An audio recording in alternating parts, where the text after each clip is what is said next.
Hi, welcome back to Growing Up Catholic - His Loving Touch. My name's Elaine, and I will be telling you the stories of 5 generations of my family and the healings and miracles within them. If you saw my first YouTube video, you would have seen my introduction and the background. Well, now that's all changed thanks to my husband Dave, who made sure I had a quiet room, as quiet as it can be. It's a small house, but now the background just shows a white freezer, 2 storage cabinets, a white door, and my walker. And I will get back to the walker on another story, but it helps to steady me. Okay, so frequently my husband and I took our daughter Mary to Sick Kids Hospital in London, Ontario, Canada. I won't go into her problems, but she had a very rare condition, and that will come on another story later on. So as we were going to the Sick Kids Hospital, we played games, license plate games, sang songs, listened to the radio, and once her appointment was over, there were no changes, just medication, and we were back on our way home, and thanking God that she had no further problems. So on our way home, everybody was quiet. Mary, who was around 6, fell asleep in the car, in the back seat, and Dave and I were just quiet. We were just quiet. Dave is my husband. And as I was sitting there just watching the scenery, which we've seen hundreds of times, go by, the roaring of the engine, just the noises that are normal, all seemed to fade away. And I felt this peace come on me. And I knew it was God. I knew it was God. And he spoke to me, not audibly, but he spoke to my heart, which kind of translates into a thought process. But I heard the words, Elaine, I don't want you to be upset, but your mother is in the hospital with her heart. She is fine. I am in control. What I want to tell you is I want you to write a book about the healings and miracles within your family. And I want you to write this with your mom. And he gave me Psalms 96 verses 1 through 4. And then I looked at the time, and it was 3:15. Now, I didn't know what Psalms 96 verses 1 through 4 really was until I looked it up. We didn't have cell phones back then. There was no way of contacting my sister, who was taking care of our other 3 children. A fifth would come later. And I just couldn't wait to get home. And I was telling my husband, and anyways, when we got home, my sister came running out of the door. And I said, I know, Mom's in the hospital for her heart, but she's fine. And my sister went, really? How do you know this? Oh, God told you, right? Yes, Marianne, God told me. And she didn't question that. She knew. So I said hello and goodbye to my children and goodbye to my husband. Went into the driver's seat. Marianne jumped into the passenger seat, and we drove the 30 minutes to the hospital. Once in Mom's room, she was very calm and happy and sitting, comfortably in her bed. And my dad was there, and my two brothers, Bill and Rick, and my dad, Joseph. And after we talked for a while, Mom asked everybody to leave her room, which was a private room, which was shocking, because normally we only had like the 4 beds in a room. So so Mom asked them to leave, and Dad, knowing the story, shut the door as they left. So my mom said to me, Elaine, I've got something amazing to tell you. And I sat on her bedside and I said, Mom, I've got something amazing too. And then I said to her, you first. So she told me, now I'm speaking for her. She said, Elaine, I was hooked up to all these monitors, beeping, and the doctors and the nurses working on me, them talking. I was so frightened. I thought I was dying. And she said, and all of a sudden, a peace came on me, and all the noises and voices faded away. And I felt the peace of God. And she said, and then I heard, like me, she heard him talk.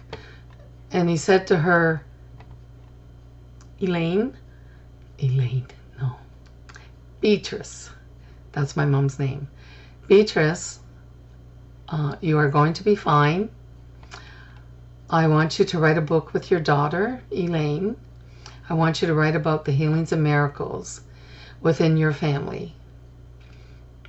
And then she said, he gave me Psalms 96 verses 1 through 4. And I looked at the time on the clock on the wall, and it was 3:15. And she stopped talking. I said, really? She said, really? No, Mom, I believe you. But really? She said, well, your turn. So I told her what happened in the car, that he too gave me the same message, the same Bible verse. And when I looked at the clock, it was 3:15. We just stood there and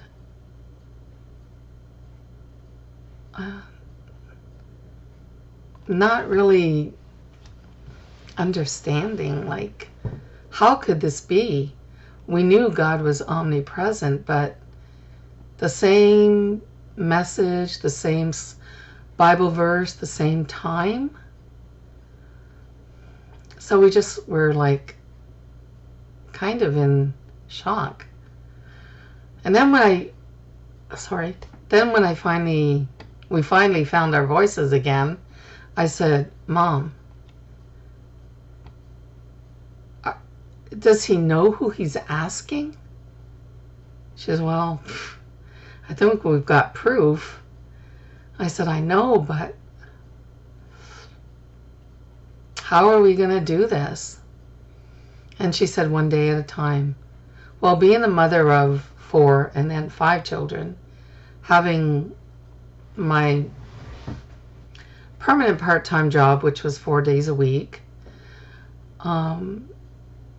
I thought, oh, this is going to be very difficult. And Mom just said, well, we'll just pray and do what he asked us. And so we did.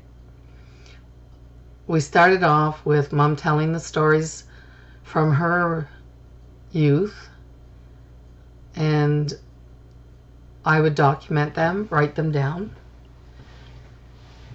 And then when we got all the stories from her, and my dad and other family members, but you have to remember that these stories are the truth, but some of the, I don't know, facts might have been, I don't know, Mixed up, though. Mom was pretty thorough. So anyways, so as far as I know it, these are all the stories that happened in our lives. We had a friend of ours who had a soft side camper, and he put it in our driveway so I could write in there. And all the stories were done in handwriting. Eventually, one of the cooks where I worked, the #1 chef, we became good friends, and I told her. And a couple days later, she showed up at my door with a brand new typewriter. Praise God. So I took all my handwriting notes, letters, not letters, but all my handwriting stories, and typed them all. Eventually, my mother-in-law gave us a computer for Christmas. It was an very early computer. There was no word programming or anything like that. We just played Frogger and Pac-Man, and the kids loved it. But every year she added to it. And eventually I did get a word program. Sorry, gonna have to take a drink.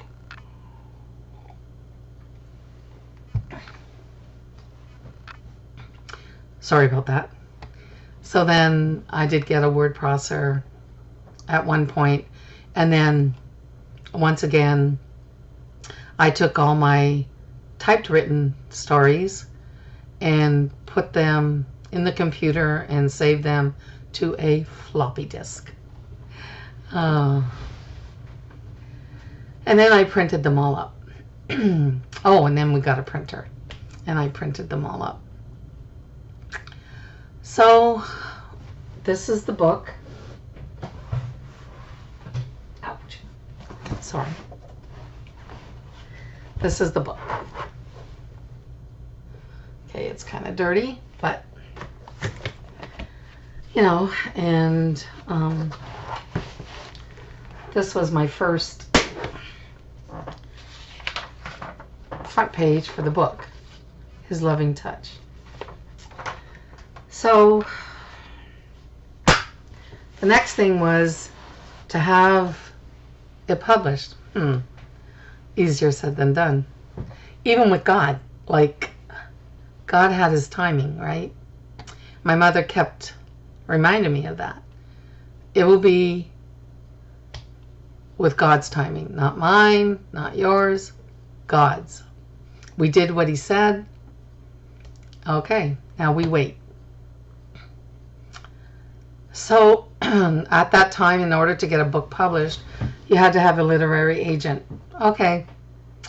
So by that time, I was able to do a little research on the computer, found a literary agent who ended up being a scammer.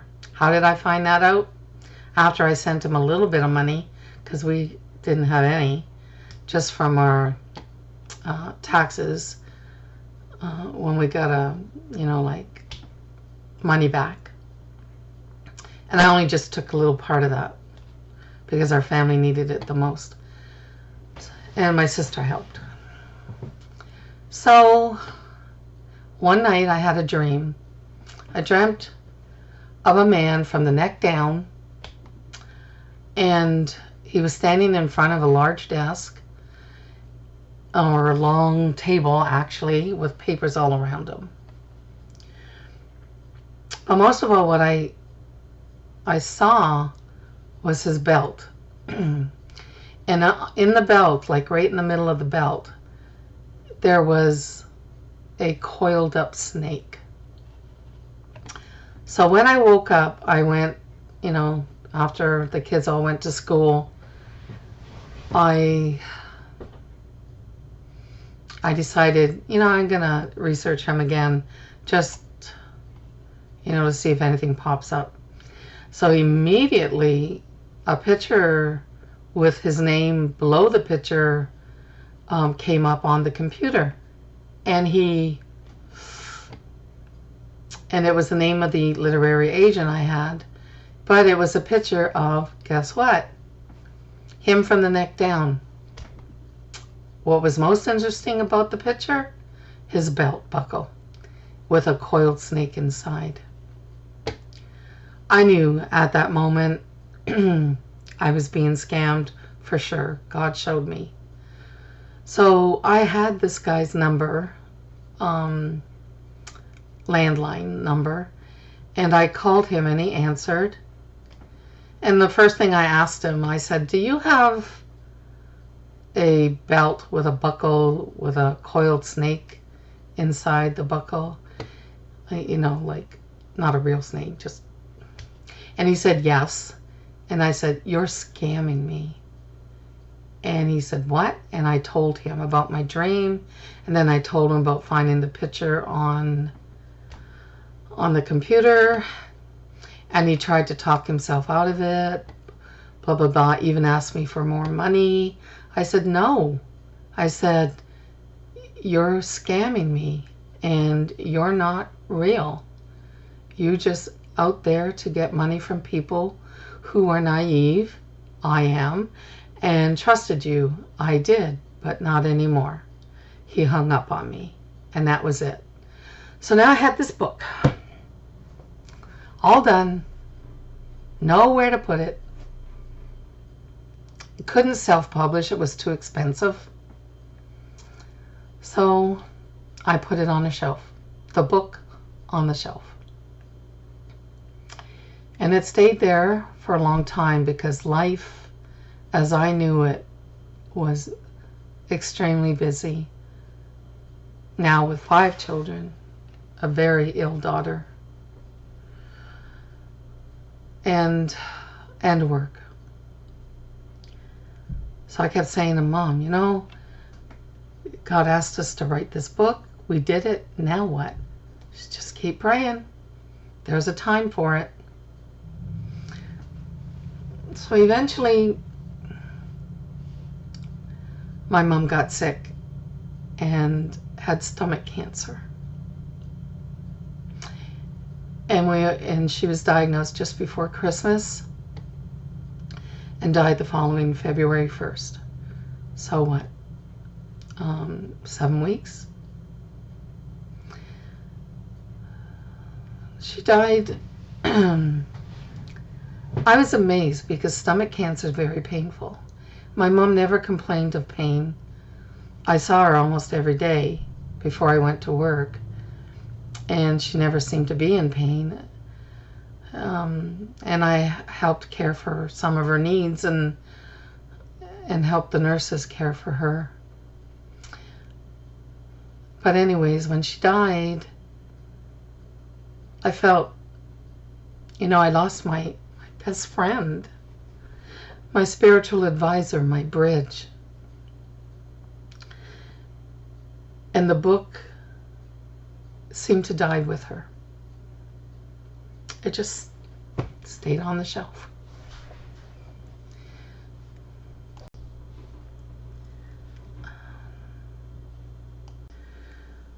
Okay, I had to pause it because my husband came home with the 2 dogs full of mud. And now I forget where I was.